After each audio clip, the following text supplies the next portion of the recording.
Hi, we're continuing with Shannon and Tyrion from Dorian Destinations. I'm your host, Dennis Coral, and we're another episode of Wealth Beyond Numbers. Shannon, as we finish this segment, there are things in our practice that drives us crazy. You know, for example, in my practice, April 15 is the deadline to make contributions for the year before for tax purposes to retirement accounts. So usually around April 14, April 13, we always get these clients that at the last minute, they want to give us a check or they want us to make a contribution. And that frustrates Jonathan, who's part of our team. He takes care of it, but it's just something that we wish, you know, clients were more proactive. And we email, we try to be always very proactive with clients, let them know things in advance, email. But I'm sure that in your industry, there are things that, especially when you're traveling, clients do that drive you crazy. So you mind sharing some of those stories? So the first one I'm going to touch on is... Or what not to do. Or what not to do. Don't show me your TikTok feed. That drives me insane. Or that Instagram, you know, the real versus the reality. But the TikTok trend that I see a lot happens is you'll have these adorable influencers that are heading into different countries. And they're like, these are the top 5. And this is a true story. This did happen to me. These are the top 5 hotels in Florence that you need to see. And then it's a bunch of like pieces of a video. So my client sent it to me. She's like, oh my God, I love all of these hotels. So I'm looking at it and I'm like, all right. And I try not to react sometimes, you know, and I'm like, just send it to me and I'll get back to you.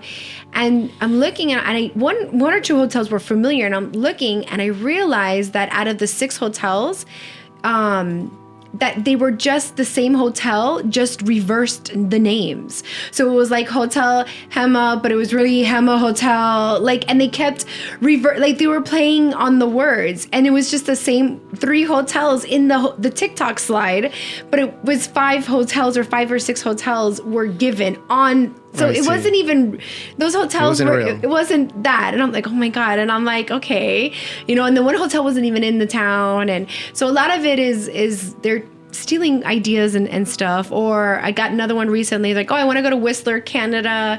And I heard it's like one of the most inexpensive places to go skiing. And I'm like, what? Like, who told you this? Well, I was on TikTok and I'm like, oh my God, I'm thinking, didn't you just research it yourself? So that's a little frustrating when you're competing with a million influencers that are getting these beautiful photos versus my experience and what I have to say, right? That, like, what do I know? I'm not on TikTok. So that's been a little frustrating on my behalf. Yes. And you started a podcast now as a result. I have, yeah, I do. I talk about my podcast. We do fact or fiction. Okay. We do touch on that, you know. We also like to talk about travel hacks, things that that can help, you know, during or post or pre travels. And another thing that we like to do is almost like travel dupes. You know, where, you know, maybe you want to go to the Swiss Alps, but it might be too expensive. However, in Morocco, there's a whole another area that's like, they call it the Swiss Alps that people don't know about. Oh, wow. That might be a little bit more easier on your pocket. So we talk about that. We talk about all the different things that are out there, and we have fun with it, you know. We try to make it known that we are not influencers, that we are advisors, and that we want to give the correct information. What's a travel hack? A good travel hack. So we just recently said this one, and I laugh because as much as I would love to do this, I don't. It's a great idea though. A travel hack is what happens when you come off a plane, right? And I'm a victim to this, and you're starving, right? And you just want to get home. You want to like lay in bed. And what do? You like buy junk food on the way home, or I have Uber Eats waiting for me with my meal. Ooh. Yeah, I do that. But a good travel hack and a healthier thing would be have a frozen meal already pre-cooked. So when you come home, you just take it out of the freezer and then, or stick it in the microwave so that you're eating a healthier version versus the garbage that you've probably been eating on your travels. So I thought that was a good hack. It's great. I don't know if I can execute it. I don't think that far in advance, but I was like, that's a really good one because it's true. It would save us money. We spent all this money on a trip, but now we just spent $100 on Uber Eats because my whole family's starving when we get off the plane.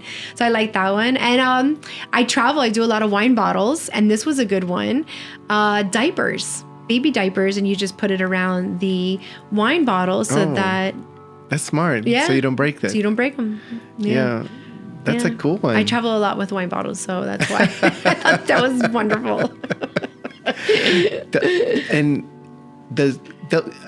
One of the things that frustrates us also is when we provide advice to clients. We tell them, as you transition to retirement, this is the budget that we have for you based on what we share, and we agree on it. And then 2 months later, the client says, I need really another $2,000 more. And that frustrates us because there's a lot of science that goes beyond of why we come up with the numbers. We crunch in a lot of numbers. We reallocate investments to make sure that it's delivered. And then the client made us the change. We do it.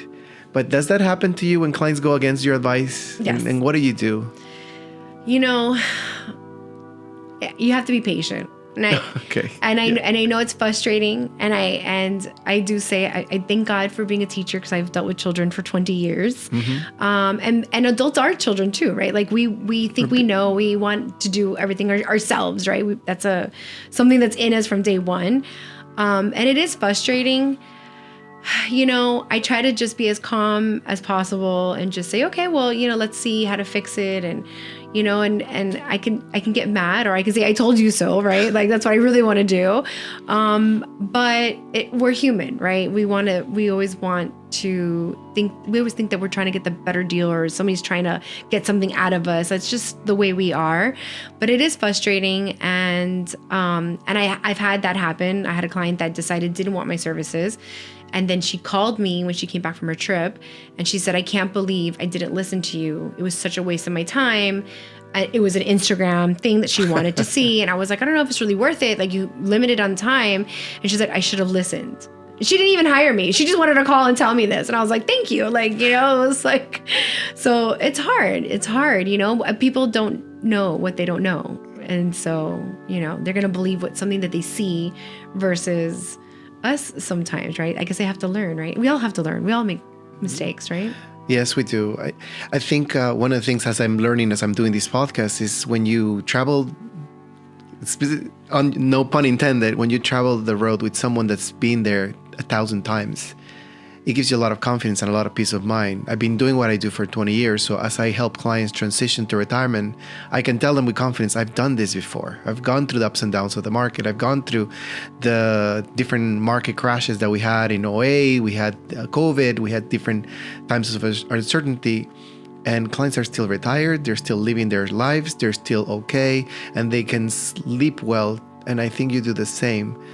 And it gives you a lot of confidence when you have that experience, because you've been doing it for a long time. So somebody wants to go to Italy, they should definitely talk to you. Somebody wants to Morocco, they should definitely talk to you. Somebody wants to go to Arizona, somebody should definitely talk to. Are there other places that you like to take your clients to that you think, or it really is driven by them? It's really driven by them. I really believe it's a spiritual feeling, right? I mean, I've never been to Israel. I don't know why I'm drawn to it. I have no idea. I didn't grow up with anybody from there, but there's just something about Israel, Egypt, that I am drawn to it, right? So that, to me, that's like a spiritual thing. I don't know why. I couldn't tell you. And I think that's the beauty about traveling. I don't think somebody just wakes up and say, oh, I want to go here. They've obviously read about it. They've learned about it. It made an impact on them. They may know somebody from there. So for me, it's a deeper connection to a place.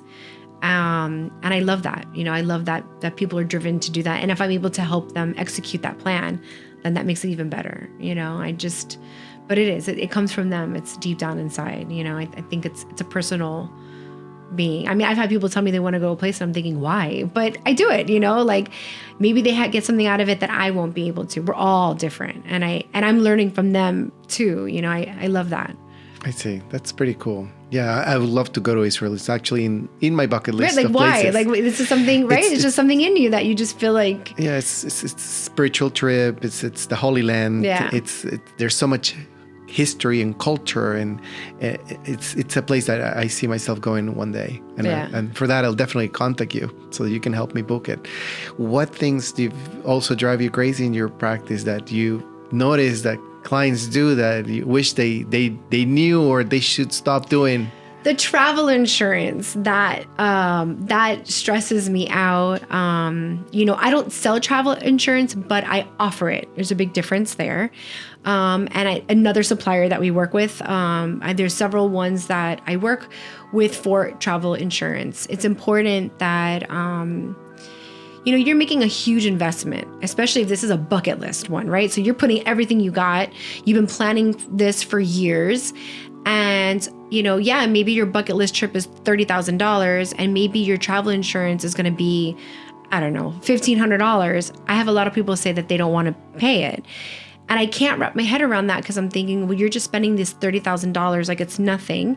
And God forbid, it could be COVID. It could be somebody in your family got sick. It could be your broken ankle. It could be it could be something so simple. And you've just lost that $30,000 and you were okay to spend 30, but you weren't okay to spend that extra $1,500. And that to me frustrates me because there's so many times where it could be the simplest, the car reservation, or you didn't make, your plane got delayed. So then you weren't able to connect your connecting flight. And you don't think about those things in a whole. And the idea of just having that extra security, I don't understand why you wouldn't want to just spend that money. And the beauty about having a travel insurance is that there are different levels. Like you can do all out and go for the heavy claim, or maybe, you booked your tickets through a particular company, you're covered in your travels for your plane, but this one is a mediocre travel insurance. So you could pay for that, or maybe this is a lesser one, but it will cover something else. There's different levels that you can pay, but why not? Why would you want to lose that investment? So that drives me insane. And I make my clients, if it's a big trip and they really decline it, I make them sign a waiver because I think it's important that, I'm trying to protect their investment and I'm going to do the best that I can. And I'm looking out for my clients. And I understand maybe they can't afford it or what have you, but you just afforded this whole trip. Why not just that little bit? Sometimes insurance is only $200, and you don't need it. But what if, like you said, all of a sudden my family couldn't do the trip that wasn't planned and I didn't get that money back. So it's worth it. I agree. I experienced that myself actually with my father, that he had an issue with his health. He had to have surgery and he couldn't travel to Norway with us. So I experienced that. And it wasn't just my father, it was my mom too. Then right, it's a trickle effect, right? It was trickle effects. Yeah. So is there another tip that you want to share for travelers that they should not do or they should stop doing besides not doing the insurance? Another thing that they should or should not do. I don't visit 100 million cities in a trip. If you have a week, I think the max, and it's still painful for me, it would be 3. Enjoy the time that you're there. You may not get back there, and you may miss things. And be like a local. Have a day that you do nothing. I get that people want to be busy and they want to be active and they want to have something on their agenda. I think they feel kind of like lost if they're not doing something. But I'm one to just get lost, walk around, don't have any plans, don't even have reservations. I think that's the best part of the travel. And I think that's like the pudding of the travel, and to me, I wish people did more of that versus the a million things to do in 1 week, and if you love it that much, you're going to get back there. I promise. I agree. No, I agree with you. I agree. It's just the ability to be present. It's something that makes things different and changes things. And you learn that also through time and experience. I think being present somewhere, just being us here alone and just not connected to our phones or what's happening with emails allows you to relax, allows you to experience it in a different way. I agree with you 1,000%. My brother-in-law is the opposite. He wants to do 20 cities in 1 week, walking on a backpack with his family. But that's his style. I'm not that way. But I agree with you 1,000%. And is there a book? I know you're a business owner as well. So is there a book that you've read or that you felt that it had you an impact? So I'm gonna say this, and it's a person. It's their books. It's Anthony Bourdain. Mm-hmm. And we all know that he was this amazing chef, and he lived, and it probably like what he did, even though it didn't look like it, but that was luxury traveling, what he was doing. He was going inside people's homes, experiencing, connecting. He wrote about this. He wrote about the food that they were making. It didn't matter what country, when you're talking about cooking and traditions that are coming from that culture, to me is beyond anything that I feel, that's that getting lost and being welcomed into a certain town and certain places, and just taking the time to read his book. Even if you read his cookbooks, you can tell that it is an emotional experience. And I'm a foodie. I just love food. Like, you have no idea. I mean, most of my trips are planned around food. But I think that connection and getting to know people didn't just let him in his house. They got to know him, and I think if we could take something from anybody or read anything and have that connection, is just read one of his books, read a cookbook, and just so you can see how that connection that he wanted to have with everybody, he did, and it's just beautiful. So it's beautiful. He had a show. It was beautiful. It was just going inside people's houses and eating and just talking to them, having conversations about who they are, what their culture is about, their interactions on the street. I mean, that's why we travel. And he did that. And I think that's what made him such a cool guy, and that everybody wanted to be Anthony Bourdain, and he was rugging it out. But for me, that's luxury. The fact that he was having these connections, and people were letting them have that connection with him, that to me was amazing. So I love that. I love, he's well missed, and he was a foodie, and so he had that 360 experience I talked about everywhere he went, and I think that was beautiful. Yeah, and years later, after his passing, people still talk about him. Yeah. Yeah. Yes. What a great way to finish our podcast. Thank you so much, Shannon. This was so much fun and enjoyed. And you shared so many tips, and I learned so much about this and just about what you do and how you help people. So I love this. I hope that you can come back another day. Thank you for having me. This has been fun. Oh, I enjoyed it. I enjoyed it as much as you do. Well, this ends our episode of Wealth Beyond Numbers on traveling. So I hope you enjoyed it. As we like to say at Coral Wealth Management, retirement and financial confidence starts here. Thank you so much.